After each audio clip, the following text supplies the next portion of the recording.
Support for The Nocturnist comes from the California Medical Association.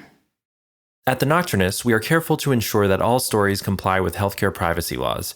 Details may have been changed to ensure patient confidentiality. All views expressed are those of the person speaking and not their employer.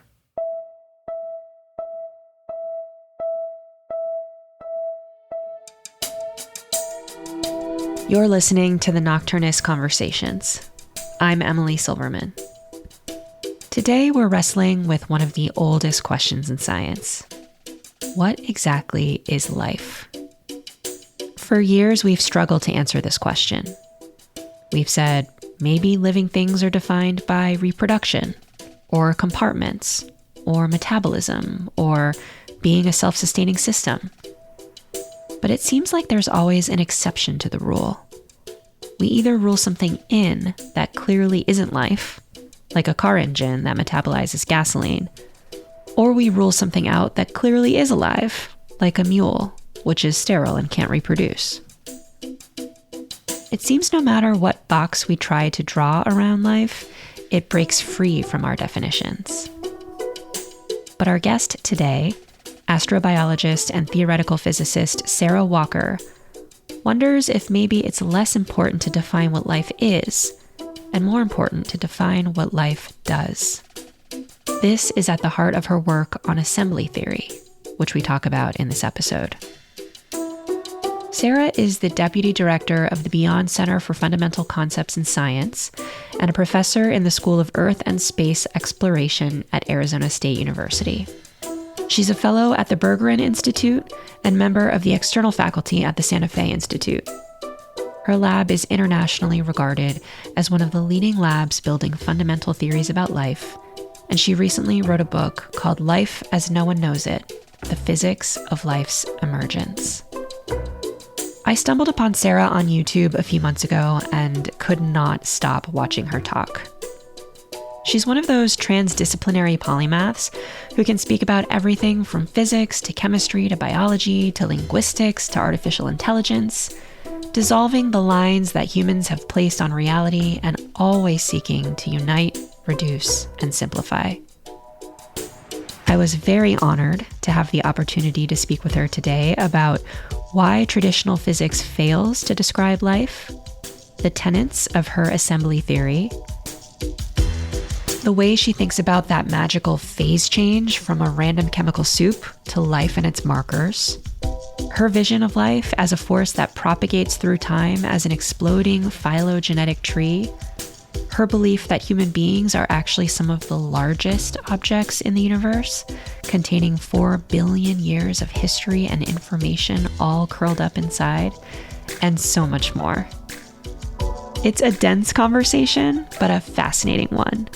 So grab your coffee, buckle your seatbelt, and enjoy this episode, which begins with Sara reading a short excerpt from her book, Life as No One Knows It.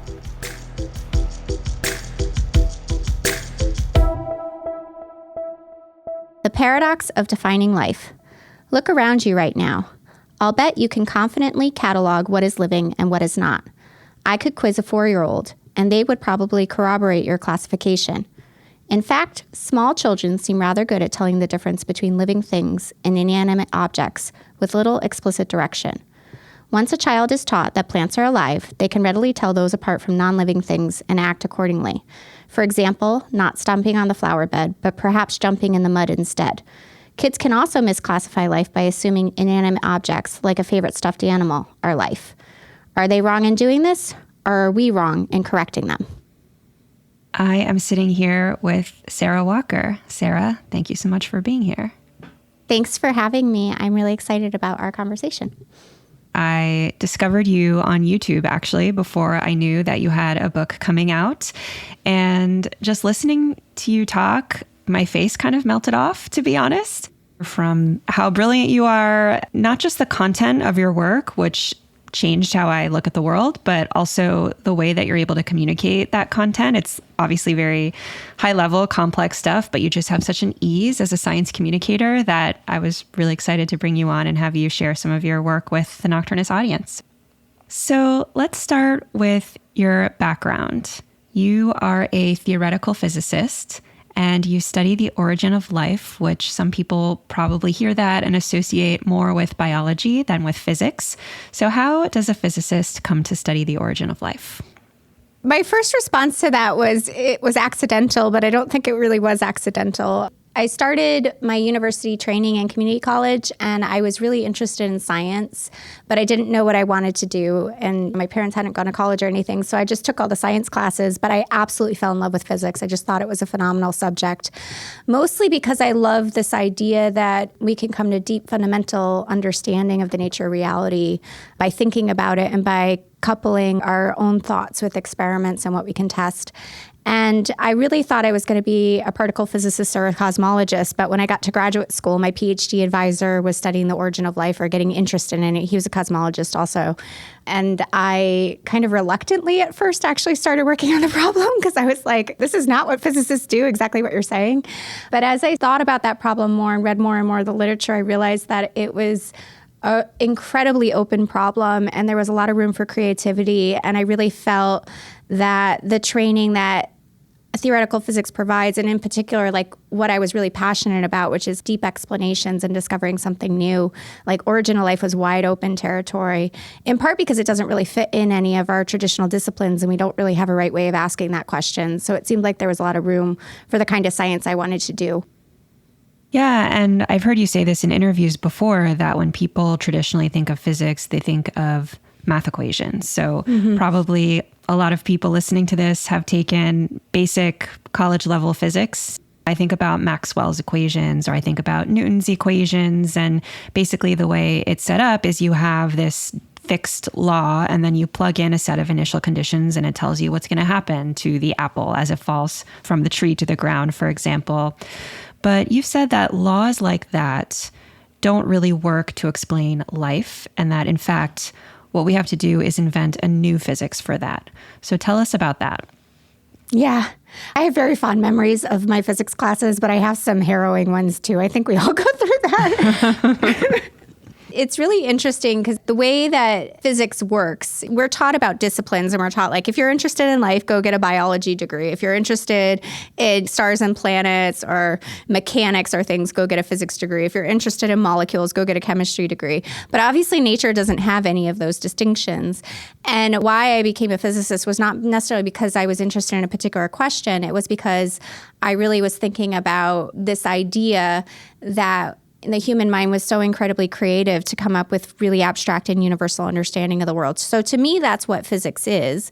And so this example that you're bringing up is that once you have the initial condition and law of motion, you've described the system for all time. And that comes from the era of Galileo and Newton, because they were trying to describe motion and gravitational physics in particular. And that kind of dynamic works very well for those kind of systems because they have very regular behavior over time. But life does something very different. And I really love this very famous quote from Charles Darwin about endless forms most beautiful, keep evolving and continue to evolve.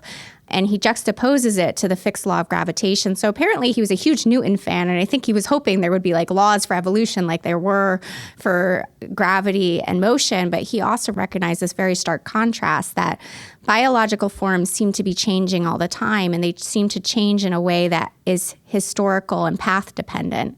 And this is not what we see in typical physical systems. They usually have the same kinds of rules and the same kind of behavior no matter when you observe them. And life forms seem to have new rules and new behaviors emerging all the time. And biological evolution over geological timescales is probably the grandest stage for observing that. But even if you observe a cell, it's a complex machine with all kinds of dynamical, nonlinear processes happening. And so it's been a real challenge for the standard conception of physics in terms of this initial condition and fixed law to describe it.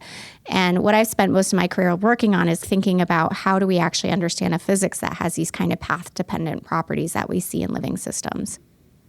And one of the theories that you're working on is called assembly theory.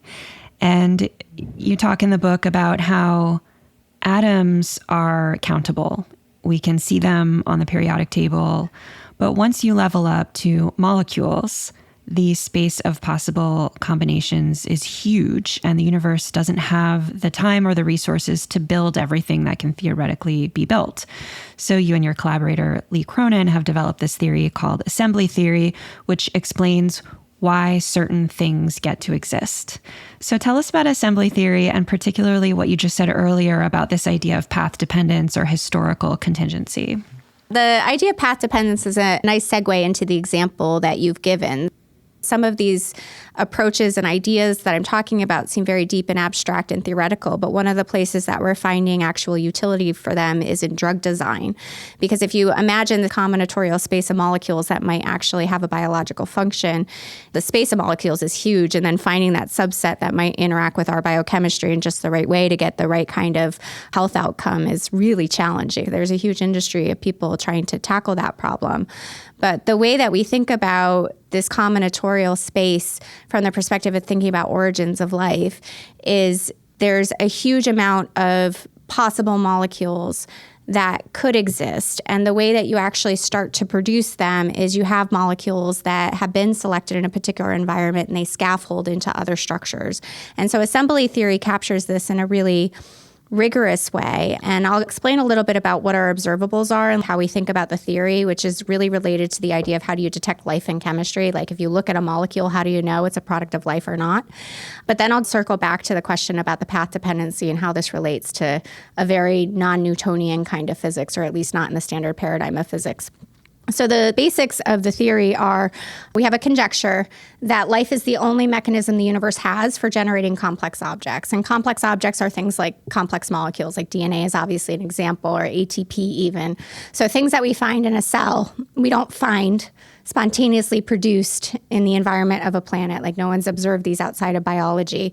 And you could take for granted that the universe could just produce those objects outside of life. But actually a key conjecture of assembly theory is that that's not possible. And that's one of the things that we're actually aiming to formalize to test, that you only get complexity as part of a living process. And the way that we formalize that, it's almost like thinking about Lego blocks and building up a Lego universe. Or if you play Minecraft, you have all the pieces you can put together to make all of these complex structures.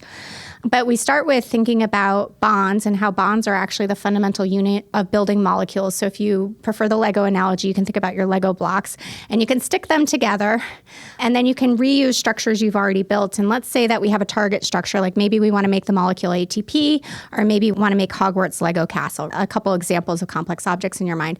So you can take this idea of trying to build an object by putting pieces together and then taking those pieces and reusing them and get up to the final structure. And what we try to look for is actually the shortest pathway to do that, which we call the assembly index. So there's sort of a minimal constructed complexity for making the object, or a minimal set of constraints that's necessary, a minimal history to produce that particular structure.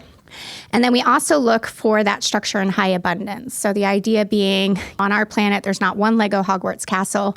There's millions of boxes potentially of them and patterns on the planet so that they're repeatable structures. That's because they've actually been selected by the environment, by humans, by kids that are really big fans of Harry Potter to be a really highly abundant object on our planet. Whereas if you took the equivalent amount of Legos, I think there's like a couple thousand pieces in there, all the random structures that you can make out of that, that's a huge space, but most of those structures will never actually be built ever in the history of the universe. It's actually probably the number of structures is so large, the universe doesn't have enough time, even if you were putting Lego blocks together every second, to exhaust that space. So we have the assembly index and the copy number as the two key variables that we're looking at. And we view those together as a signature of constructed complexity, basically what life does. Life is the mechanism the universe has for making complex objects. And it's important that we have those two things because we can actually go in the lab and observe them and measure them. So the way we do it with the assembly index, the shortest path, is using mass spectrometry. And it turns out that with a mass spec, you can probe that feature of a molecule. And if you're doing mass spec, you already have to have thousands of copies of a molecule even to recognize that it's there and measure it, just with standard laboratory equipment. And so what we were able to do was actually go in the lab, and this was an experiment done in Lee Cronin's lab. I think this was just such a cool experiment. What they did was actually take living and non-living samples, and they figured out how to measure assembly in those samples, and they were able to show that above about an assembly index of 15, so thinking 15 steps where you reuse parts and build an object, in chemical space, so you're using bonds to form these structures, about above 15, you only see molecules that were produced from the living samples. And there were even blinded samples from NASA that were supposed to be confounding ones. It was like Murchison meteorite, which is like one of the most complex examples of chemistry in our solar system. And it didn't pass the test of producing high assembly molecules. Like if you just have random structure making molecules, you can make all of the very simple molecules pretty easily. But what we see in prebiotic systems, when you don't have selection and you don't have evolution or you don't have constraints, you just get tar, which is an undifferentiated goop of all of the kind of simple molecules. You don't get high abundance of very refined molecular structures like what we see in biochemistry. And so we think that unless you have selection and evolution, you can't cross a complexity threshold, which experimentally seems to be about 15 steps. That might not be a universal number. It's experimentally verified, but we have a lot of work to do. But we conjecture that there's always a threshold. And above that, you have to have a path-dependent trajectory to make those objects because they're just so complex. And the number of errors that you could have making the wrong part and bifurcating off into all the other possibilities that could be built is so large that you would never expect that structure to exist unless something selected for it to exist and it was built by an information processing system or something that we might call alive. So that's sort of the key features of assembly theory. And why it's very different than that standard Newtonian paradigm is the universe of possibilities gets larger with every single step that you take trying to build a new object, because every time you could have put some other things together differently. And so you have to trace this path-dependent trajectory out. And in a Newtonian world, the universe never gets bigger as a function of the complexity. Time always has the same size. But what we see in assembly theory is this notion of this combinatorial space that living things are moving through. And as it gets more complex, the space gets larger and larger. And that actually informs a lot of the foundational physics that we're thinking about and the philosophy that I'm most interested in. So the idea is that if you look at a molecule like Taxol, for example, I know is an example that you use a lot. Taxol is, I believe, a molecule that was originally found in plants. Yes. Or a molecule like ATP, or even a giant molecule like a ribosome. It's like once you get ATP and once you get the ribosome, all sorts of things become possible. How do you think about these stopgaps? I've heard you compare the ribosome kind of like a transistor, which is a piece of technology that once that was invented, it was like, okay, now we have the transistor, we can build all these other machines. Or once the light bulb was invented, it's like, okay, now we have the light bulb, we can make all of these different types of lights. Do you think about those moments as special where you create something that blooms out into more possibilities? I think that's just the way that our universe works, and it's the only way it can make complex objects. When we're thinking about life, evolution at least, we all have a picture in our mind of these branching phylogenetic trees that are constructed from genomic information, right? And before that, people were trying to do it by morphological similarity. So we've had this kind of tree structure in the way that we've been visualizing the nature of life for at least 150 years since the time of Darwin. Well, more than that now. And some people will be like, well, what do you need assembly theory for? We already have good enough evolutionary biology. But the point of assembly theory is actually try to look at selection and evolution before you have things like genomes, because we're trying to explain the origin of those things. So we need deeper evolutionary principles than what biological architectures provide us, because we're trying to explain the origin of things like the cell, not use the cell as a scaffold for talking about further complexity. And so what we see looking at assembly theory is if you think about the universe as this giant space of possibilities that could exist, selection has to mediate these pathways to build up the next sort of scaffold. So I do like the example of transistors. And the point that I would make there, because technology is very perceptible to us, is that most of our modern technologies are built on the transistor because transistors have been a very prevalent component of a lot of technology. So now we have factories that can make them, and they make devices compatible with each other. And so it's selected out a whole bunch of other options that might have been equivalent or even better than transistors in terms of efficiency and all other kinds of technology. But we're kind of locked into using transistors now because they're so prevalent. And we're on a trajectory now where transistors are going to be part of our future technology. And a similar transition happened very early in the evolution of life on Earth with the invention of the ribosome. Evolution had to construct the ribosome. Once the ribosome and the rest of the translation machinery was constructed by evolution, it became solidified as a structure on our planet that could elaborate further complexity and kind of ruled out the other possibilities that maybe other kinds of cellular architectures or things could have evolved at the same period. But this became the one that was successful. And now we find it in all life on Earth. So we have this single branching point for life. But I think what assembly theory is doing is making that branching structure go deeper. And so this is how we're thinking about the nature of the actual structure of physical objects and that they're all related to each other through this historical contingency of this reuse of parts and the causation propagating through all these objects.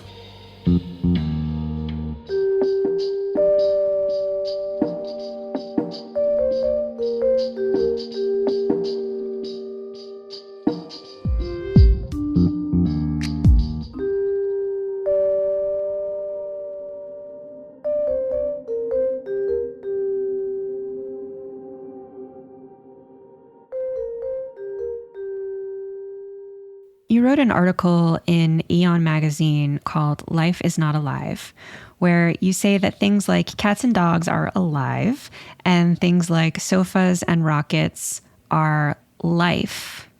And the reason that sofas and rockets are life is you don't just randomly find a sofa in the universe, that you need life around to invent and build a sofa. And like you said, there's a high copy number. We see a sofa here and a sofa there, and there's green sofas and black sofas and velvet sofas. So I never really thought of it that way. I always thought of it as animate and inanimate, but you're bringing in this new category, which is inanimate matter that is life because life needed to be around to create it. So talk a bit more about those distinctions and why they're so important.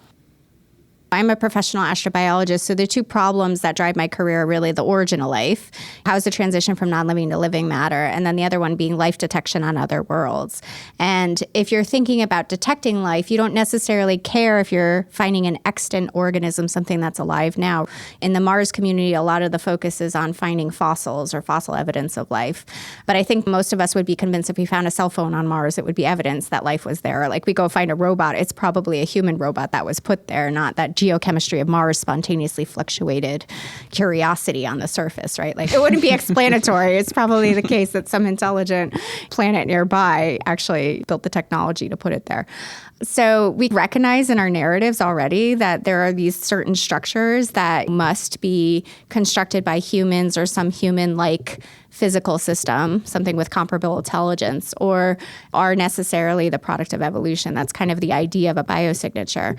And so when we're thinking about this fundamental story about the physics of life and thinking about the combinatorial universe of chemistry and all the structures that could be built out of it, chemistry at least is iterable, right? So I like thinking about chemistry because you can talk about the atoms in the periodic table and the combinations and maybe estimate the size of a chemical space using SNOPs, carbon, hydrogen, oxygen, phosphorus, nitrogen, sulfur, right? Like the standard biological elements. We can kind of imagine sticking them together by bonding rules and estimating how many structures there are. We don't know how to estimate how many kinds of life forms are out there, right? Like how many cell-like structures. If you think about the Cambrian explosion and how many body plans were made, it could have been exponentially more than that, which is probably just what the resources and physical environment imposed.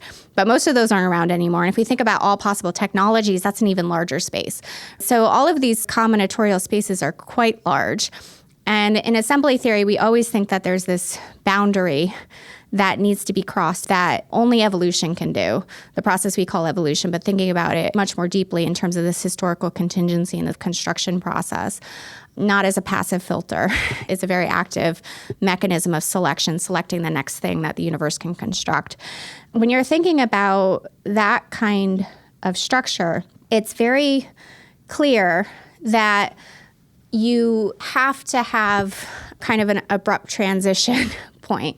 And when you cross that transition point, those objects can only exist in the presence of an evolutionary process or selection because the space of possibilities they live in is so large that the universe could not possibly do an exhaustive search to discover them. It would have to do a directed, constructed process.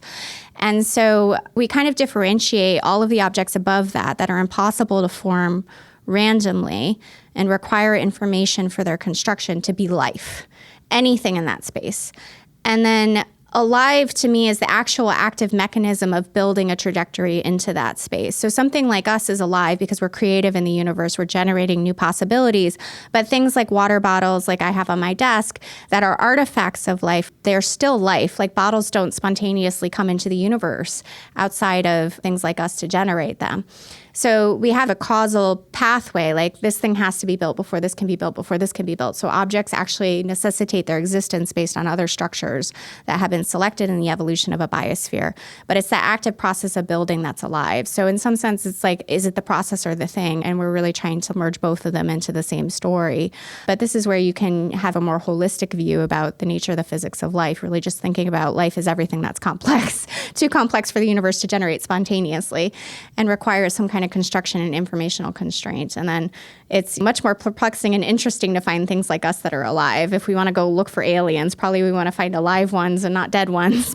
We had this joke in that essay actually about Schrodinger's cat, and I love this because it's a very physics example about is the cat alive or dead. But in assembly theory and the way we think about life, the cat can be dead but still be life. It's not alive anymore, right? But it's, a dead cat is a product of evolution in the same sense that a living cat is. They don't spontaneously form in the universe either. So you're kind of talking about two different levels of description of the same physics, but that's kind of the idea behind it. Yeah, and you joked about this in the talk that you gave at Mindfest, which I watched and which we'll link in the show notes, where you talk about this thought experiment of the Boltzmann brain. And so the idea for the audience is that human brains exist in the universe because we all have a human brain. Therefore, it is possible for a human brain to exist in the universe. Therefore, why shouldn't a human brain spontaneously fluctuate into existence? Because physics theoretically allows it. But then you say, and I quote, "People really intrinsically think the universe can generate anything, anywhere, for free. Where is all that information? Please tell me." And so where is the information? Like where is the locus of the information? A lot of my work is trying to build what seem like counterintuitive notions, but they're actually very intuitive if you're willing to sort of break your training and how you've been taught to think. Why I was joking about that is because I think our standard education and the way that we talk about the world has right now at this moment in history really trained us to think that any object can fluctuate into existence. It's very standard in physics, and I learned it in many physics classes that there was just a low probability for thermodynamic fluctuations or quantum fluctuations out of the vacuum to produce objects of arbitrary complexity, just because it's written in the laws of physics as we understand them. Yet we have no observational evidence for that. It drives me mad because I think about it this way now, but obviously I didn't think about it this way most of my career. When I was a student and stuff, I never would have thought about it this way, but it seems so obvious to me. Is in order to have any object fluctuate into existence at any point in space and time be a possibility, it means everywhere has to have the information for every object, which means you have to have an infinite density of information in our universe at every point. And that's just totally unphysical. So we have these really unphysical things just baked into the way that we talk about the world. And because they seem so obvious to everyone that that's the way the world works, nobody takes a step back and questions these basic assumptions.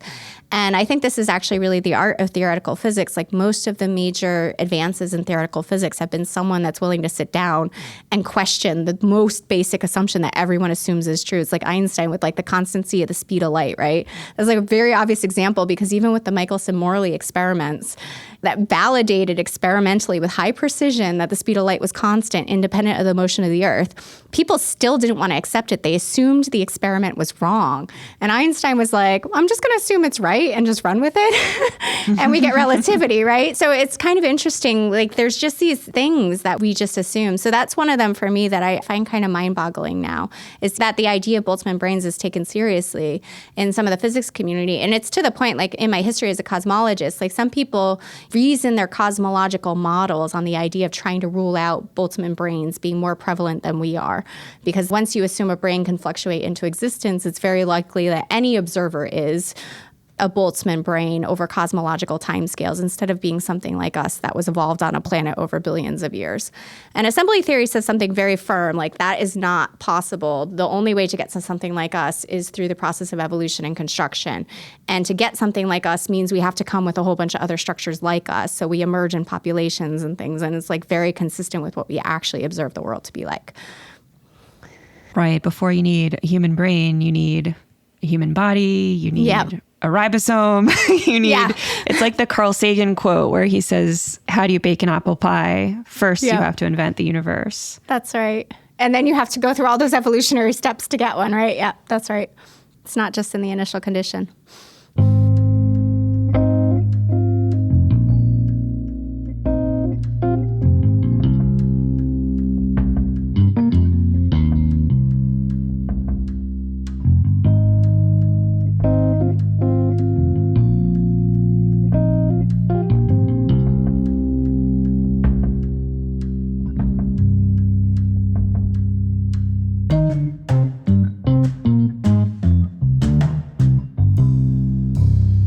I'm wondering if assembly theory could apply to abstract objects as well. So, for example, this thought experiment of could a random letter generator left to operate for an infinite amount of time write the Book of Hamlet, for example? Yeah.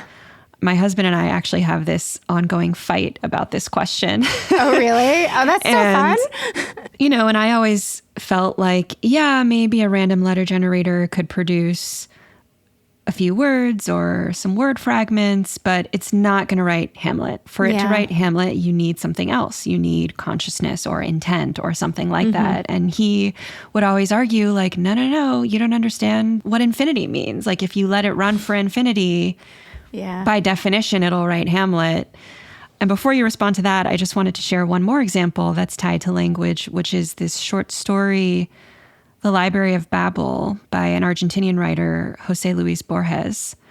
And the story describes a universe that consists of an infinitely large library filled with books, and the books are filled with random letters. And the librarians are driven to suicidal despair because they know that the library must contain every book that has ever been written, and yet they're surrounded by gibberish. And if they ever stumble upon a book that has a sentence in it, they kneel in worship. And so I was wondering if something like the assembly index threshold could apply to language too. Could you say that after 15 letters, it stops being a coincidence and there's somebody writing? Yeah. So I don't think the value of 15 will be meaningful for language because people start to assign a very particular value to 15 and like it becomes like the number 42. It's not a magic number. Yeah. No, it's not the answer to life, the universe, and everything. It's an empirical validation of this idea of a threshold. We don't know where the threshold is going to be in most systems. And that's actually something that I'm actively working on is like a general theory of the idea of like a phase transition associated with the origin of life and why does it happen at a particular complexity value in assembly theory. But to your point, yes, I think the ideas apply to language as much as they do to molecules. And for a long time, I had been writing about the nature of mathematics as a physical system, which is like kind of a really weird way to think about it. But the reason this came about is because I was trying to think about like how could I really point out the discrepancy that we were talking about before about like what physics says and what we need to explain life. And everybody thinks physics, as we understand it now, is right and like the ultimate explanation. So like how do you build a thought experiment or something that turns the narrative for people to see that there's like a totally different way of looking at it? So I started doing these thought experiments on the theoretical physics of theoretical physicists as I was thinking about it in my own head, but really thinking about like, the laws of physics themselves as physical objects that emerged in our biosphere. Like Newton's law of gravitation obviously describes something we think is objective about the world, which is like gravity, but it's also an equation we write down on paper. And that equation has causal power in the sense that we can teach it to undergrad physics students and they can roll balls down inclined planes and test its properties, but it also allows us to launch satellites into space and do a myriad of other things. That wouldn't be possible without that knowledge and that kind of small information packet. And so to me, that's a physical structure that exists on our planet. And I was really trying to elucidate that. So the reason I'm prefacing this and talking about language is we think about language as being abstract, but it must have some kind of physicality to it because language actually influences the physical structure of reality. It changes the way we perceive reality, but also through our actions, we actually change the nature of what exists and what gets to happen. I actually even have an example in my book, which is in the middle of the book about trying to prompt people to turn the page as like a physical act, right? Like a word actually activates you to turn a page of a book. Like, how is that possible? That's like a really weird sort of thing. Yeah. And in your MindFest talk, you take a moment and you say, everybody raise your hand. And then everyone in the room raises their hand. Yeah. And so that's a physical act. So I think we have evidence all around us, that language has some physicality to it. As far as applying assembly theory, it's really non-trivial because, I talked about this idea of assembly index and copy number, and they're not really separable. We can calculate the complexity of this molecule and count the number of copies. It's pretty easy for molecules.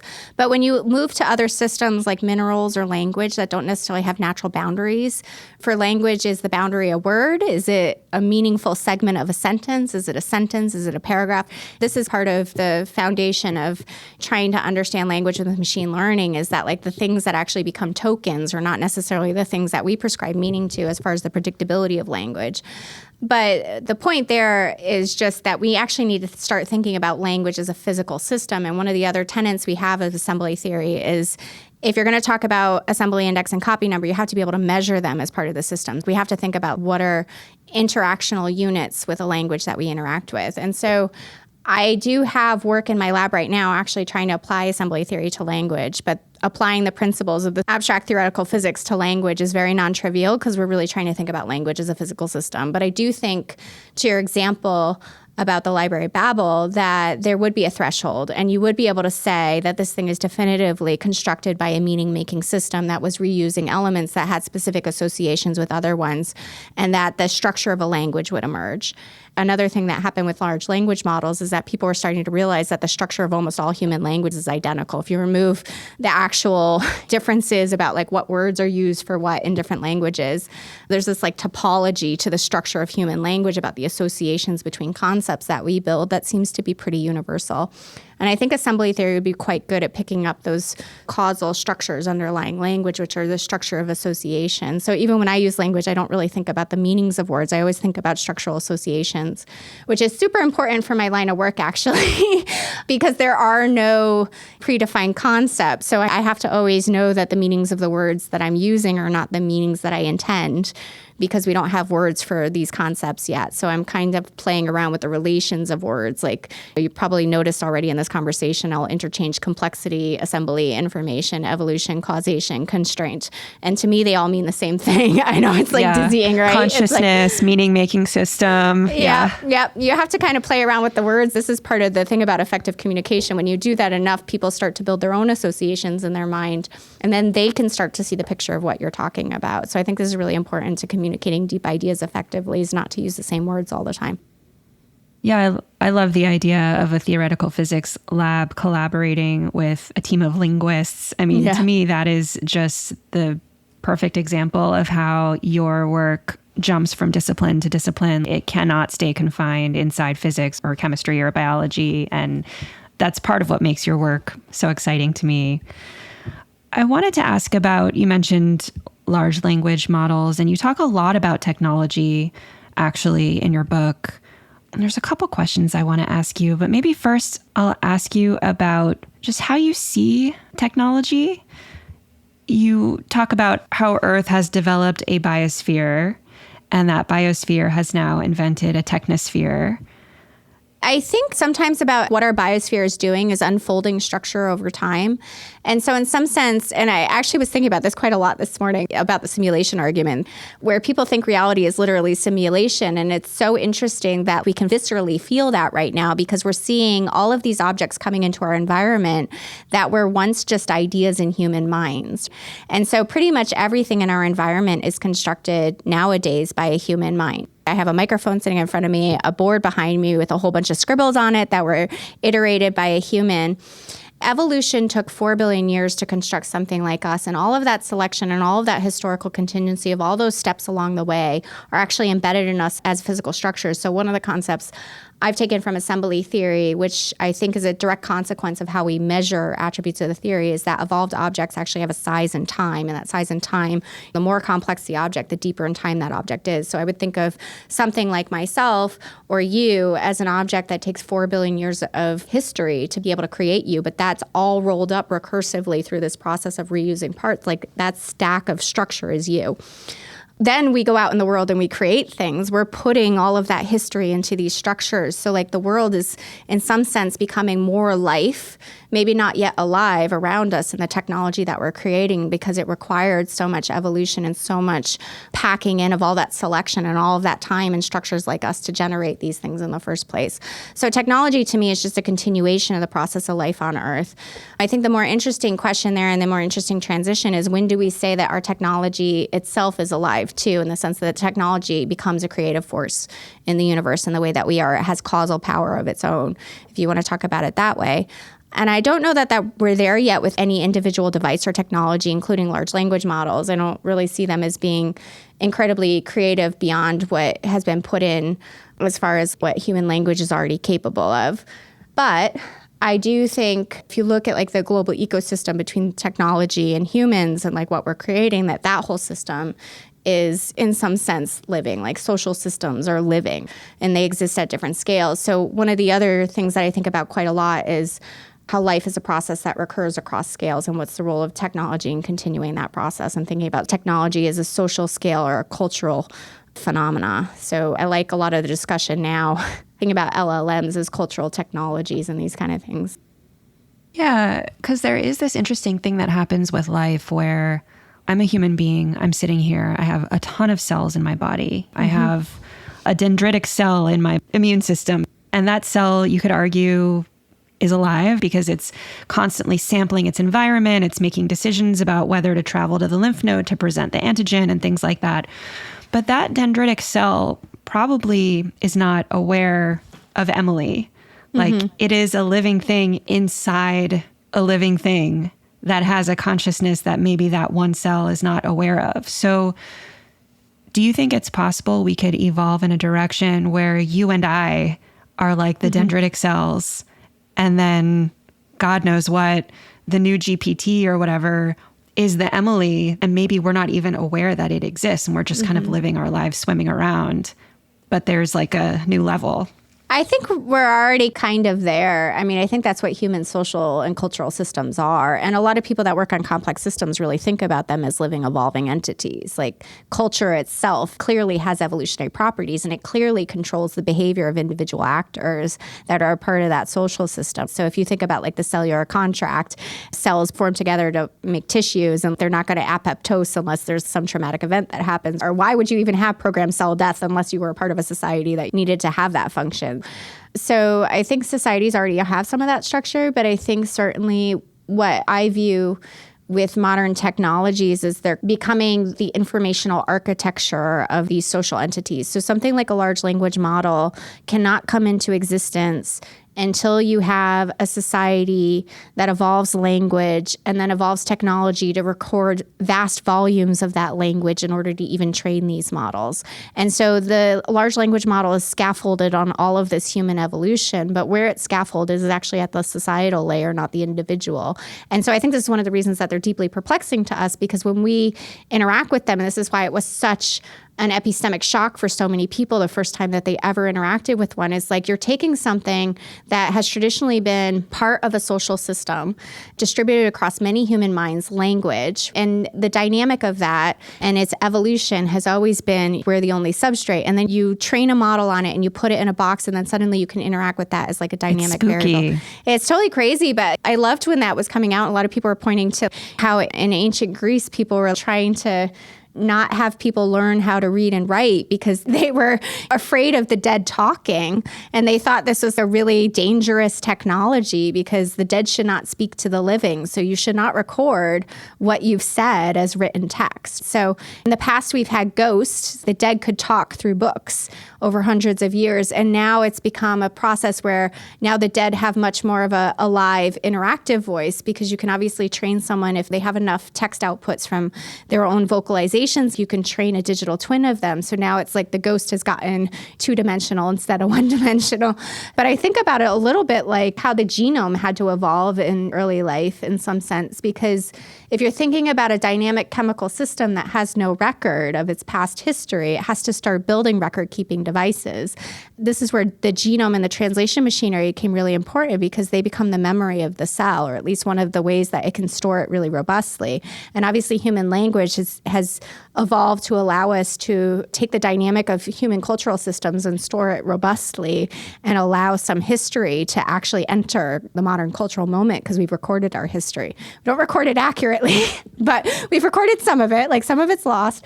And just like cellular architectures, like that process became much more dynamic over time. So if you look at all the editing functions of a eukaryotic cell versus a prokaryotic cell, the genome of a eukaryotic cell is a highly dynamic system.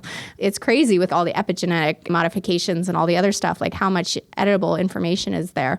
So that becomes much more like a large language model to a book. These systems are just evolving, but there's social and cultural technologies. I think the way that we should think about these technologies is a progression of what life has been doing over billions of years. But as you're saying, we're not the master and commander of the ship. We're not the largest scale, most complex thing on the planet. And we probably haven't been for most of human evolution, at least since we became social and agricultural. But now we're really just seeing very strong evidence of that directly presented to us. So we might be a little bit different than that dendritic cell because we have a bit more self-awareness of it happening and we're having this conversation. But whether our conversation of it is also accurate to like what these higher scale systems that we don't know exactly how to talk about are doing is also another question, which I always worry about. But I think we're doing the best we can.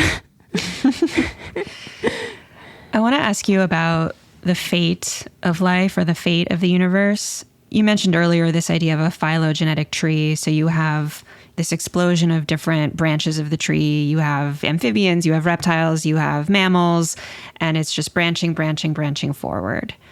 And life is continuing to generate more and more complexity until ? And there's this idea in your book of the complexity hump, kind of like mixing together milk and coffee. So you have your cup of coffee, you pour the milk in, and that's kind of like the Big Bang. And then you get these beautiful swirling complex patterns, which is, I guess, kind of like complex things existing in the universe.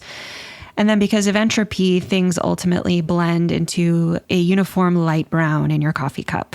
So is it possible that this exploding, branching phylogenetic tree could ever stop diverging and start converging back into oneness?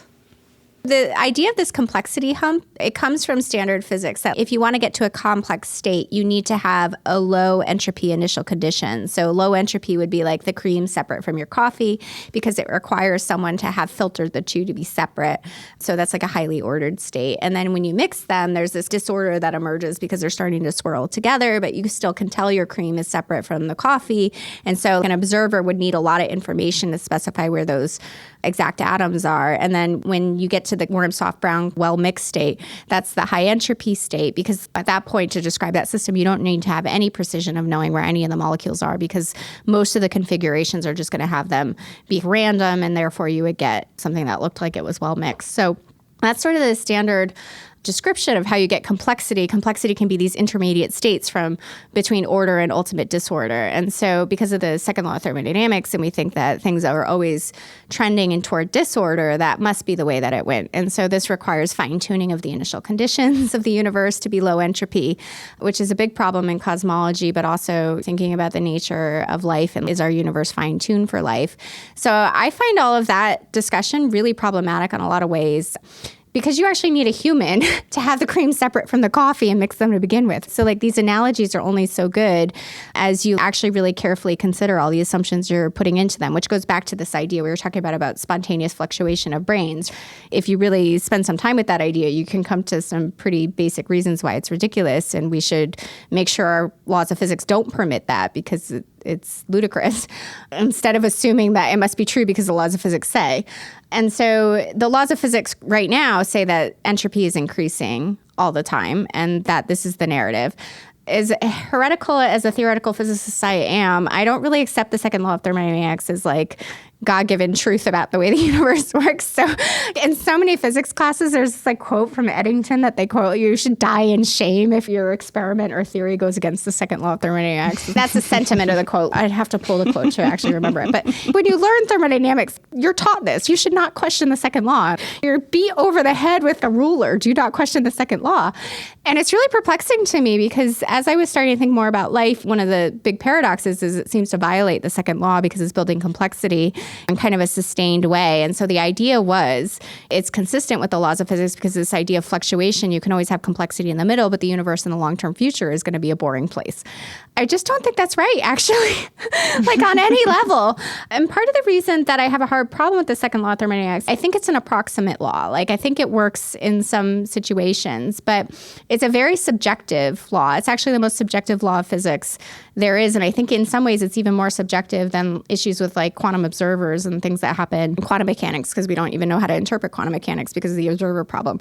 But in thermodynamics, it's kind of hidden in because you need somebody to actually label the states of your system. And the labels are actually relative to a measuring device or an observer. So you end up, how you define something as being high entropy depends on like how you label the configurations of your system and how you choose to measure them. So that already suggests to me it's a problem. But then there's other issues, like you have to assume you have many copies of the same system to talk about entropy increasing overall of all the systems, and we only have one universe. In a particle in a box model, it works great. And for simple systems that have no memory in them, it works great. But I think the narrative that I see with assembly theory is that actually what's happening is the universe is trying to maximize the amount of stuff that can exist, or maximize the number of configurations that are actually physical. And that process is what we see in our biosphere. And we don't know where that process is going, but it seems to be one that would forever trend in more complexity. And there will be energy limitations on that. And so that's where the interesting thing comes in. But I really like David Deutsch's idea, the beginning of infinity, that like once you have systems like us that can build knowledge, like the potential of what can happen in the future is limitless. And Freeman Dyson also talks about life infinitely far in the future in his writing. He had this great paper about analog life forms living in an exponentially expanding universe. It's like you have a metabolism that goes slower and slower and slower and slower and slower. It could just persist infinitely far in the future. So I guess my perspective on it is life is, I think, much deeper than current physics in terms of the structure of the universe we live in. I think it's very deeply embedded because it's about causation and it's about the structure of the existence of objects.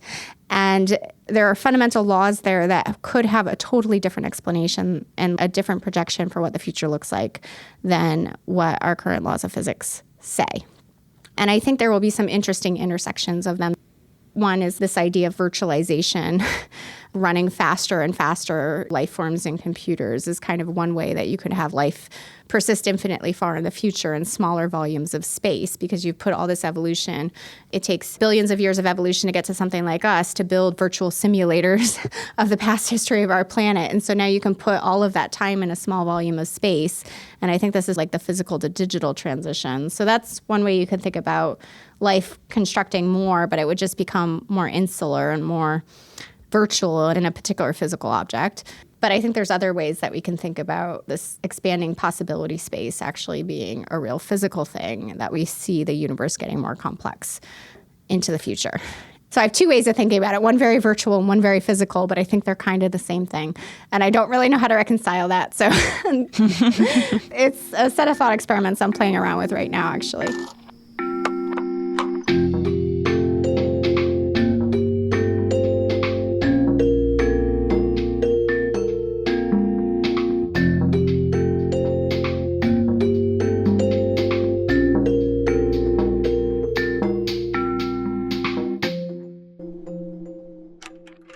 When I was reading your book, I wrote down a couple examples and I labeled them the magic of life, which I've heard you say that magic isn't a word that you love, but that's just how I labeled it. That's okay. I like the feeling of magic. I don't like magic as a substitute for trying to understand things. For explanation. Yeah. The first example I wrote down is from when I was pregnant, and obviously this baby was forming inside of me. And so I got really excited about embryology, and I went on YouTube and I started watching these embryology videos and learning more about how the thing organizes itself. And I was reading about something called the primitive streak, which is this axis that develops very early on in the embryo. And they've studied it with chicken embryos, and I've read descriptions of it. And they're really magical. I can't think of a better word to describe it, where they talk about the cells like dancing and twirling, and then they migrate to the midline, and then they stop, and then they reverse, and they change direction as the embryo forms, and then it thickens, and then it folds. And I know that you've talked about how a lot of the information or blueprint or memory or knowledge that is needed to construct an animal like a chicken or like a human being is stored in the genome, is stored as DNA. But there is something else about the way that the matter is animated and comes alive and starts dancing and folding that is clearly not Newtonian motion. It's something else happening. And so what do you think is happening as that blueprint is then actually being built? I use DNA as an example and genomes because people are familiar with it, but I by no means think that all the information or causation that's relevant in biology is in the genome. And I think very little of it is actually in the genome. So the way that I think about biological structures, or like any object that evolution builds, is you have this underlying assembly process, this recursive construction of these objects. And the object itself is actually not the thing that you observe. Like if you think of a molecule, it's not the three-dimensional molecule and the configuration of where the bonds are that's relevant, or atomic composition or its molecular weight, or any of these things you might think of as physical features. The thing that's physically relevant for the processes that we want to think about as being fundamental to life and evolution is actually that construction history. So that assembly space is what we call it, the space of the way that you can actually make this object from smaller parts by reusing them to make this final object. And so if you think objects have a size and time, like they have an assembly space underlying them, when you're looking at all these component parts, these are objects that are deep in time that are actually interacting across that temporal scale at the same time that they're interacting in the three-dimensional space. If you think about the three-dimensional space as one layer, but then you also think about time as actually a physical component inside the objects. This is really trippy. Like, I would just want to name so that trippy. this is trippy, but keep going. Yeah, it's okay. I mean, it sounds totally crazy, and I hear myself and I know what I'm saying, and I know it sounds totally, but it's so consistent with what we're doing with how we measure assembly in the lab. This is the physical attribute we look at for molecules. But also when I think about formalizing the origin of life transition and what physics is necessary, this is really the physical description.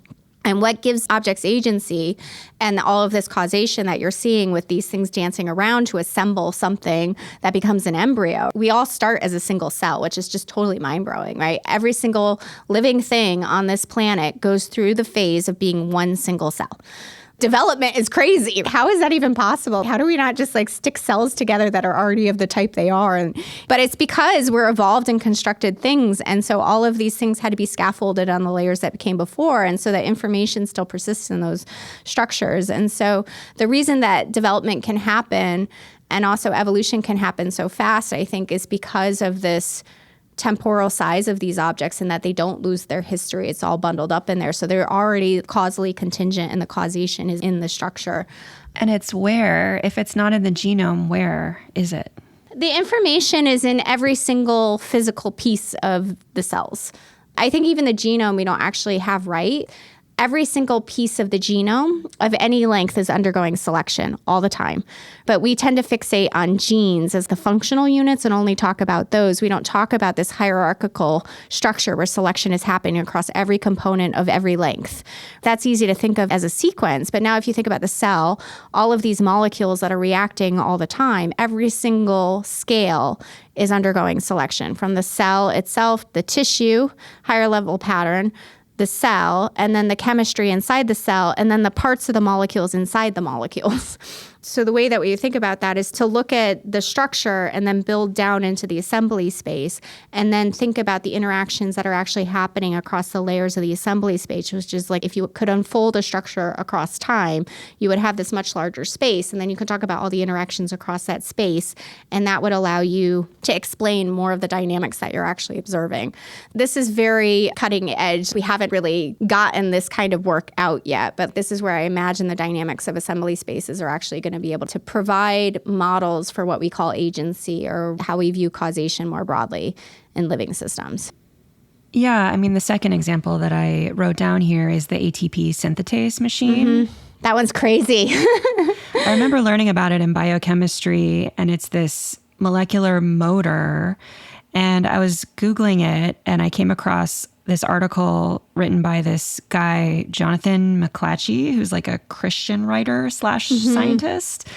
And he's trying to puzzle through how this molecular motor could have been built. And so he says, one hypothesis is that a proton motor came to be associated with some kind of helicase, and the ATPase of the helicase was driven forcibly in reverse by the proton motor. And that was one option. The other scenario he talks about is maybe there was a translocating protein that got stuck in the protein translocase and then subsequently evolved into the central stalk of the motor. But then you have to couple that stalk to the ring in order for it to rotate and so on. And each example just seems more and more far-fetched. And then at the end, that was a lot of story building. He says it's a marvel of nanotechnology, an amazing molecular energy turbine. One is led, unsurprisingly, to the conclusion that such a machine is best explained by intelligent design.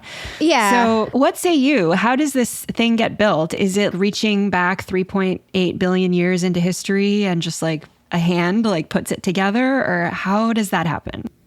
I think the universe is constructing itself. So I don't find it helpful to explain what exists by assuming that there's some entity outside of our universe or some explanation that comes from the outside the boundary of our universe, which even standard physics would put, because you have to set the initial condition of the universe and you have to also decide where the laws of physics come from. I don't think any of that's necessary. I think our universe is literally constructing itself. And if you want to understand why certain structures like ATPase come into existence, you actually have to look at the causal contingency about how such a structure could be built, which is like the structure of the assembly space, and you have to look for what objects could co-construct with it. This is sort of, I think, the issue why everything looks intelligent design is if you look at any object in isolation, of course, it's like, where did that thing come from? But it had to be built by the things in its environment. And so really what we need to do and what we're trying to do with assembly theory is look at objects that were co-constructed and actually construct what we call the joint assembly space of the construction histories and use that as a model for how we think about explaining why these objects come into existence. And one of the key features also, this goes back in the long history literature of the origin of life, is like this idea of autocatalytic sets, that you need systems that one molecule can produce the next molecule, can produce the next molecule, and they form closed cycles.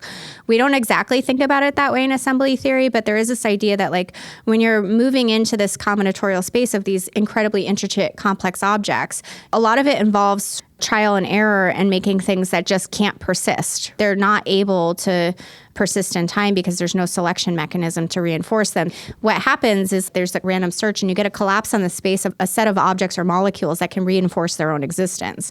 And so ATPase cannot come into existence on its own. It has to be part of this other structure where it's all self-reinforcing. One way I think about it is like we're all hanging on to being able to exist by coexisting with a bunch of things that help reinforce our existence, right? If you imagine the universe is like random out there and there's this insanely large combinatorial space of possibilities, the only things that can be structured are things that can be co-built and actually exist along these same lineages. So usually I describe life as lineages of propagating information, or these sort of construction histories or trajectories we were talking about.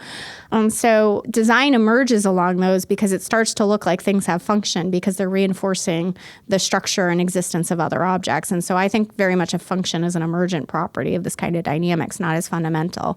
But you would expect to see things over time that look more and more designed because they have more and more history and more selection and more constraints that were ruled out in order to make that specific object. The only reason that object exists and not some other object is just because of the particular contingency in the historical pathway to get there.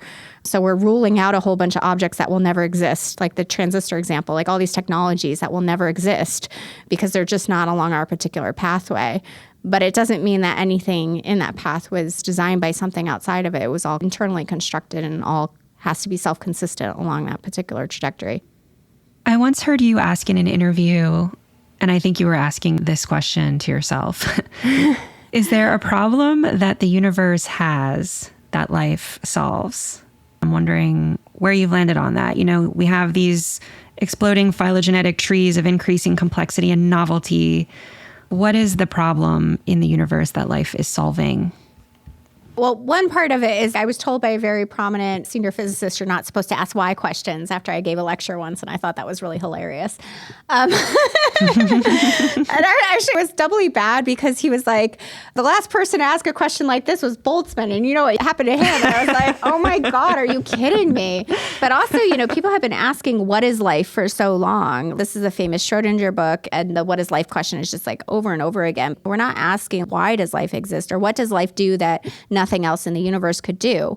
And I think those questions are actually more scientifically productive because the what usually follows the why and the what does it do kind of question. So I thought a lot about the nature of life and like what are the things about reality we couldn't explain without a fundamental mechanism for life and like what is life doing. And the thing I've always landed on, and I have ways of talking about it before assembly theory and I have ways of talking about it after assembly theory that I think are much more precise and concrete.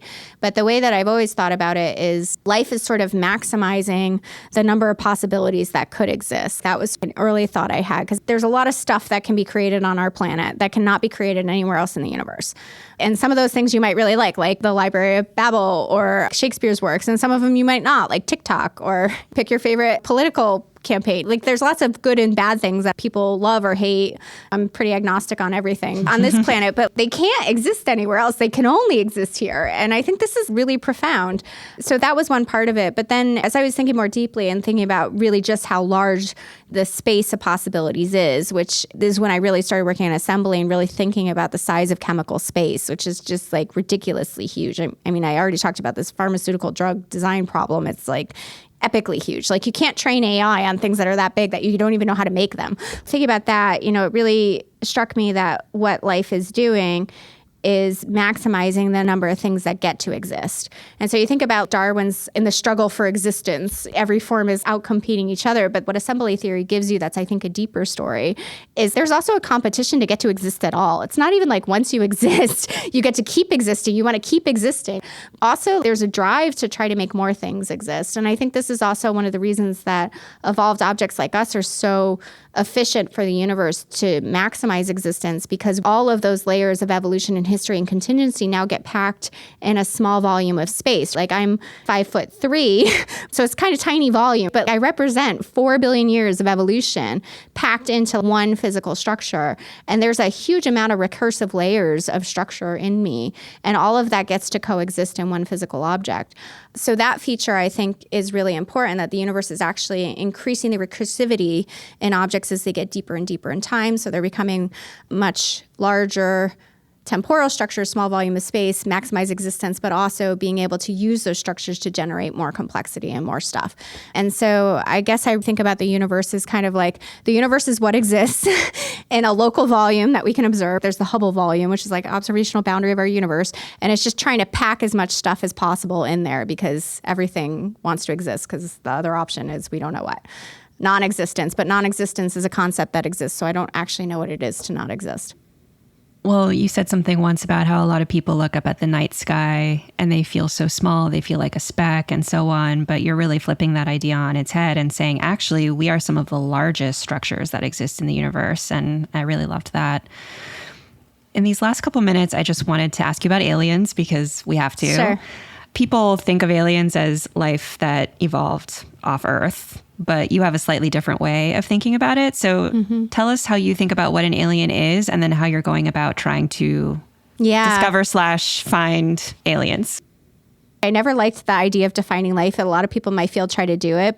I think assembly theory has a natural definition for alien life. And alien life is something that emerged from the random froth of chemistry along a different causal history than we did. And so the origin of life as an experimental paradigm becomes an interesting problem because now you can talk about this huge possibility space, like this huge volume of things that the universe could create. And you can treat it like a search problem. If you could build a chemical search engine that could actually iterate through different chemical possibilities, how long would it take that search to actually find an alien life form?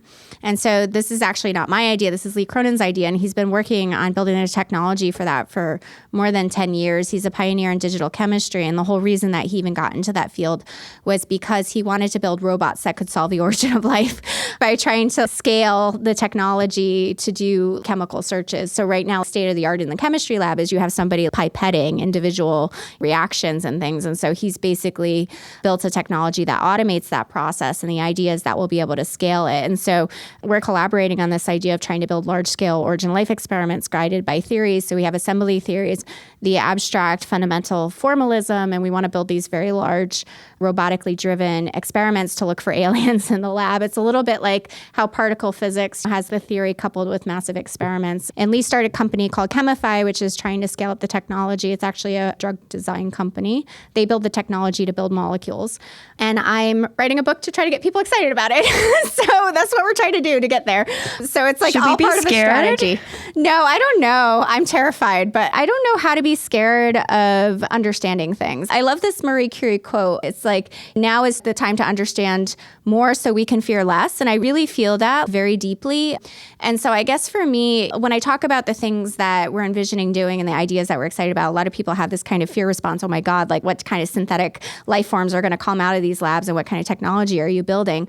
But really the motivation is the fundamental understanding. And I think we're so existentially traumatized by these living technologies and all these other things that we don't understand, that unless we really understand fundamentally what life is, we're not going to be able to understand how we're talking about aliens or what they are. We're not going to be able to understand how we're talking about artificial intelligence as artificial life or what they are.